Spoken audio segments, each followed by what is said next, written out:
अस्सलाम वालेकुम। Welcome to my YouTube channel Naveed Urdu voice centre. तमाम वीडियोस की अपडेट्स के लिए नवीद उर्दू वॉइस सेंटर को सब्सक्राइब करके बेल के नोटिफिकेशन को ऑन कर दें। नाजरीन, आज मैं आपको जो कहानी सुनाने जा रहा हूँ उसका उन्वान है खूनी हसीना। चलिए सुनते हैं। बूटा उर्फ काला बहुत परेशान था। इसकी परेशानी भी भरहक थी। इसके तमाम हम उम्र लड़कों की शादी हो चुकी थी। अब सिर्फ वही कुंवारा बचा था। इनका गांव पहाड़ों में घिरा हुआ बहुत खूबसूरत सरसब्ज वादी में बहती नदी के किनारे बहुत दिलकश नजारा पेश करता था।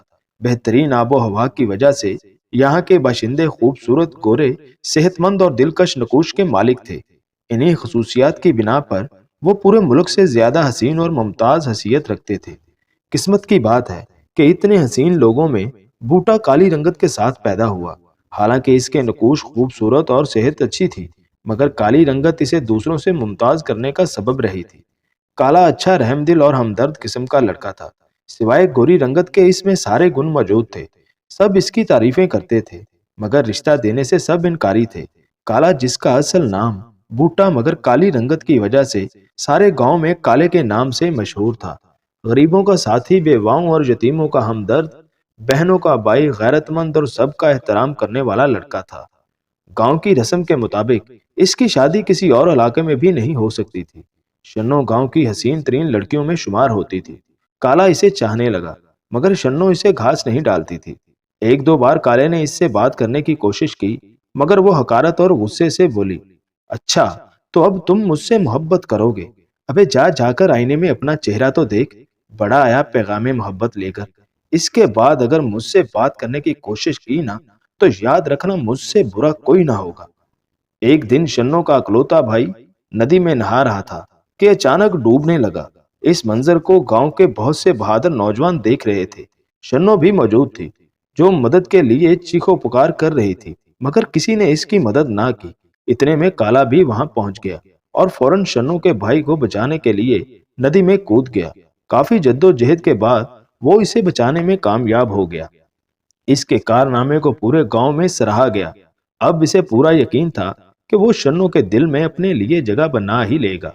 लेकिन ये सिर्फ इसका वहम था, क्योंकि शन्नो ने इस बार पहले से भी ज्यादा इसकी बेइज्जती कर डाली। काले को इस बात का शदीद दुख हुआ। इसे एहसास महरूमी और एहसास कमतरी ने आन घेरा और वो अपनी जमीनों पर बनी हवेली, जो गांव से काफी फासले पर थी, उसमें रहने लगा। वो लोगों से बिल्कुल कट चुका था। सारा सारा दिन फसलों में काम करता और रात को सोने के लिए हवेली में चला जाता। अब वो अक्सर परेशान और खोया खोया सा रहने लगा। घंटों गमगीन गाने सुनता रहता और गमे फराक में तड़पता रहता। गर्मी के मौसम में एक शाम ठंडी हवा चलने लगी। आसमान पर गहरे बादल छा गए। हल्की हल्की बूंदाबांदी के बाद तेज बारिश शुरू हो गई। काले को ऐसा मौसम बहुत पसंद था, मगर जब इंसान अंदर से खुश ना हो तो बाहर का मौसम उसके लिए कोई अहमियत नहीं रखता। वो सोने की तैयारी कर रहा था कि अचानक दरवाजे पर दस्तक हुई। वो भी हैरान हुआ कि इतनी तेज बारिश में भला कौन हो सकता है। इसने हैरानगी से दरवाजा खोल दिया। सामने एक हसीन और जमील लड़की खड़ी थी, सुर्ख फूलदार कपड़ों में मलबूस और बारिश से मुकम्मल भीगी हुई। ऊपर से इसका अंग अंग वाजिया नजर आ रहा था, जो सोने पर सुहागे के मुतरादिफ था। काला इसे मुसलसल तक रहा था। फिर वो हसीना खामोशी तोड़ती हुई बोली, क्या मुझे अंदर आने को नहीं बोलोगे? काला फौरन खुशी से बोला, क्यों नहीं, आए तशरीफ लाएं।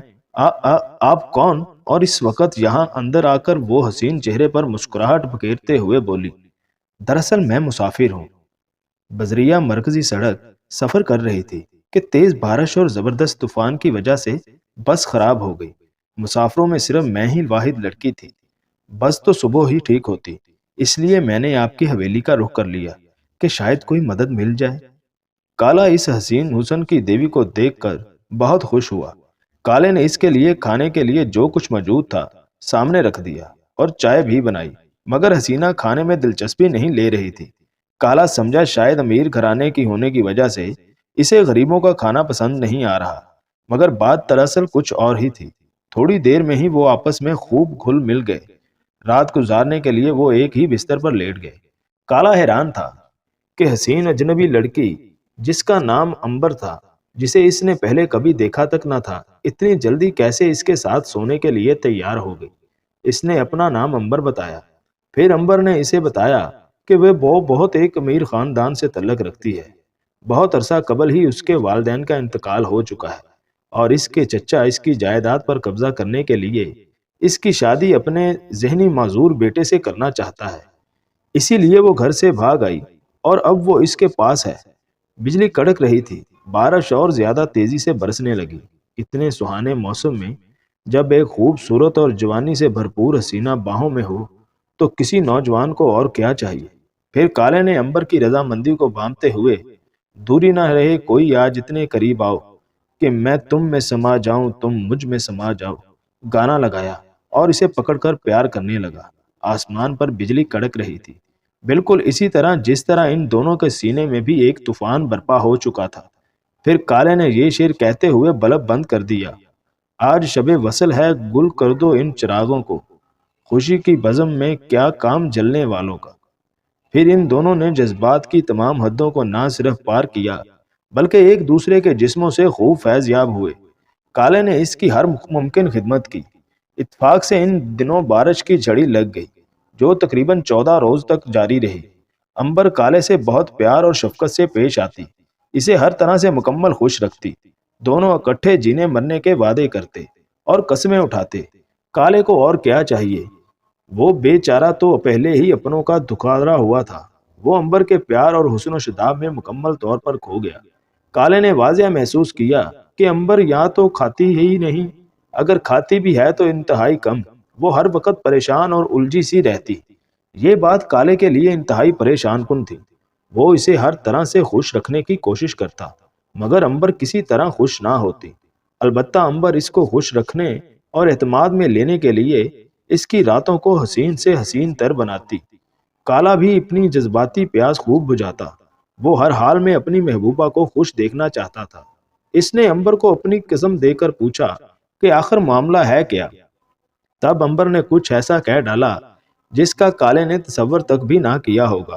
وہ بولی: میری جان، میرے دلبر، مجھے غلط مت سمجھنا۔ دراصل میرا تعلق ایک آدم خور اسیبی قبیلے سے ہے اور ہماری خوراک انسانی گوشت و خون ہے، اور پچھلے ایک ہفتے سے مجھے میری خوراک نہیں ملی، اس لیے میرا سارا جسم ٹوٹ رہا ہے، دل گھبراتا ہے۔ اگر کچھ دن اور مجھے خوراک نہ ملی تو میں مر جاؤں گی۔ پہلے تو کالا اس کی حقیقت جان کر پریشان ہوا، مگر اتنی مشکل سے تو اسے کوئی چاہنے والی ملی تھی۔ اوپر سے اس حسینہ نے اپنے حسن و شباب کا نظارہ بھی اسے خوب کرایا تھا۔ اب وہ کسی صورت اسے کھونا نہیں چاہتا تھا، اس لیے اس نے دل بڑا کر کے اس کی خوراک کے انتظام کے لیے مشکل اور خطرناک فیصلہ کر لیا۔ سب سے پہلے وہ اپنے دوست بھولے کو ورگلا کر حویلی لے گیا، جسے دیکھتے ہی امبر فوراً اس پر جھپٹ پڑی اور اپنے دانت اس کی گردن میں پیوست کر کے خون پینے لگی۔ بھولے کو محسوس ہوا جیسے کوئی پہاڑ اس پر گر گیا ہو۔ تھوڑی ہی دیر میں امبر نے اس کا سر تن سے الگ کر دیا اور مزے سے اس کا گوشت کھانے لگی۔ اس کے حسین لبوں پر لگا تازہ خون دیکھ کر ایک بار تو کالے کو بھی سانپ سونگھ گیا، مگر وہ محبت کے ہاتھوں مجبور تھا۔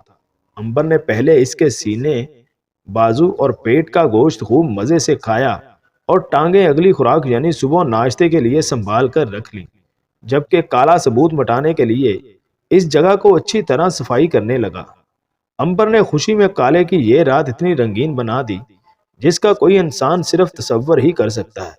اگلے دن پورے گاؤں میں بھولے کی گمشدگی کا چرچا ہونے لگا، مگر کسی کا شک حویلی تک نہ پہنچ پایا۔ پھر دھیرے دھیرے کالا مختلف بہانوں اور چالاکیوں سے امبر کی خوراک کا ریگولر انتظام کرتا رہا۔ جب گاؤں میں غائب ہونے والے نوجوانوں کی تعداد اور بڑھنے لگی تو پولیس سے رابطہ کیا گیا۔ حیرت انگیز طور پر امبر صرف نوجوانوں کا خون پیتی اور گوشت کھاتی تھی۔ پولیس اور گاؤں والوں نے اس معمہ کو حل کرنے کے لیے ہر ممکن ٹھوس اقدامات کرنے کا حتمی فیصلہ کیا اور ساتھ ہی پورے گاؤں کے گرد سخت پہرا لگا دیا۔ اس صورتحال میں امبر کی حالت بہت زیادہ خراب ہو گئی اور وہ سخت پریشان رہنے لگی۔ کالا چاہتے ہوئے بھی اپنی محبوبہ کے لیے کچھ کرنے سے قاصر تھا۔ خوراک کی عدم دستیابی کی وجہ سے امبر کا انگ انگ ٹوٹنے لگا، خوبصورت چہرہ مرجھانے لگا۔ کالا امبر سے عشق کی حد تک محبت کرنے لگا تھا۔ امبر کی خراب ہوتی ہوئی حالت کالے سے نہ دیکھی جاتی۔ پھر بہت کوشش اور چلاکی سے وہ ایک اور شکار لانے میں کامیاب ہو گیا اور امبر نے اس کا خون پینے کے بعد थोड़ा थोड़ा गोश्त खाने पर ही इक्तफा किया। दूसरी तरफ पहरे में मजीद सख्ती कर दी गई, हत्ता कि हवेली के बिल्कुल सामने भी कुछ पहरेदार तैनात कर दिए गए। हालात बद से बदतर होने के लगे। काला मुकम्मल तौर पर बेबस हो गया। अंबर का सर दर्द और भूख से बुरा हाल हो गया। कमजोरी और नकाहत की वजह से वो बेड पर लेट गई, यहाँ तक कि इससे बोला भी नहीं जाता था। काला इसके पास बैठकर तसल्ली देने लगा कि मेरी जान, सब्र करो, बस चंद दिनों की बात है, हालात जल्द बेहतर हो जाएंगे और मैं फिर से पहले की तरह तुम्हारी खुराक मुहैया करता रहूंगा। पुलिस इंस्पेक्टर का कहना था कि वो तब तक आराम से नहीं बैठेंगे जब तक कि इस मम्मा को हल नहीं कर लेते। मगर अंबर की बेचैनी, नशा और भूख हद से बढ़ने लगी। काला इसके नरम व मुलायम बालों को और गोरे चेहरे पर हाथ फेरता और तसल्लियां देता रह सो गया। आधी रात तक अंबर ने सब्र से काम लिया, लेकिन जब नशा हद से ज्यादा तंग करने लगा तो इसने ऐसा फैसला किया जो गैर मुनासिब और खिलाफे तवक्का था। इसने अपने नुकीले और तेज दांत काले की गर्दन में पैवस्त कर दिए, तो काले ने दर्द से तड़पता हुआ उठने की कोशिश की, मगर अपनी महबूबा की ताकतवर बाहों से आजाद होने में नाकाम रहा। थोड़ी देर तड़पने के बाद वो ठंडा हो गया।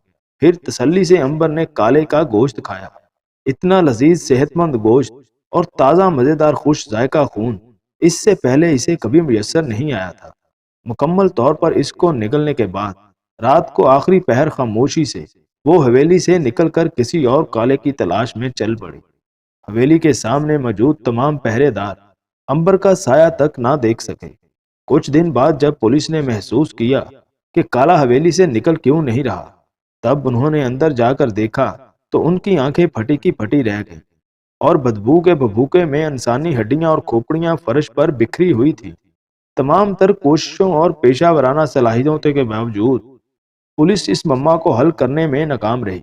अलबत्ता दूसरे नौजवानों की तरह काले का नाम भी गुमशुदगान की लिस्ट में दर्ज हो गया और इसके बाद आज तक ना तो उस गांव में कभी अंबर नजर आई और ना ही काला।